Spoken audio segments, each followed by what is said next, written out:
శుభోదయం మిత్రులారా. పద్య కవిత్వము రచన ఇప్పకుంట సూర్యనారాయణమూర్తి. శీర్షిక సంస్కారము.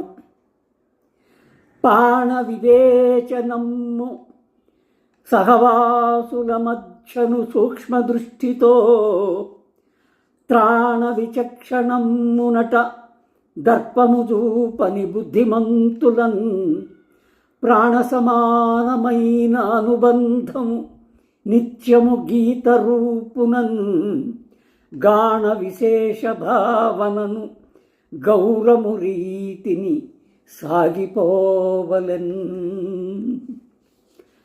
మిత్రులారా, ఈ పద్యభావము సంస్కారవంతమైనటువంటి మనిషి తన మిత్రులతో ఒక సమాజంలో జీవిస్తున్నప్పుడు ఏ విధంగా ప్రవర్తించాలి అనే దానికి చిన్న సూచనగా ఒక పద్యం రాశాను.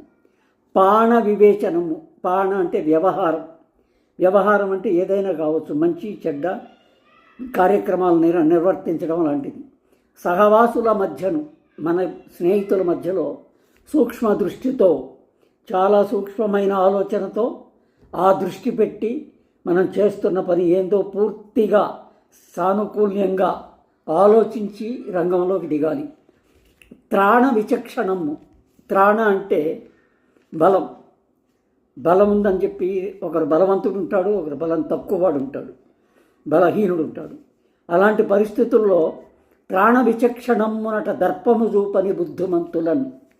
అటువంటి బలవంతులలో కూడా దర్పము, గర్వము లేని మనుషుల్ని దగ్గరికి తీయాలి, వాళ్ళు బుద్ధిమంతులు కనుక.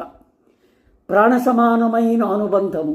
ఇలాంటి అనుబంధం ఒక ప్రాణ సమానమైనదిగా మనం ఆలోచిస్తూ దగ్గరికి తీసుకొని గీత రూపనం. గీత అంటే భగవద్గీత. భగవద్గీత సారాంశం అన్ని వేళలా అందరికీ కావాల్సింది కనుక ఆ గీత రూపున గాన విశేష భావన. గాన అంటే పాట పాడువాడు. ఇంతటి కార్యక్రమాన్నంతా పాట రూపంలో చేసుకొని పరవశిస్తూ పాటలు పాడుకుంటూ అందరూ కలిసి ఒక్కటిగా సాగిపోవడం అనేది ఈ పద్యానికి నేను ఒక సంస్కారాన్ని నేర్పుతూ, ఇలాగైతే మీరు ఆనందంగా గడుపుతారనే ఉద్దేశంతో ఈ పద్యాన్ని వ్రాసి మీకు సమర్పిస్తున్నాను. మీరు పద్యం చదివి మీ ఆలోచనను నాకు తెలియపరుస్తారని, నన్ను ఆశీర్వదిస్తారని కోరుతూ సెలవు తీసుకుంటాను. నమస్తే.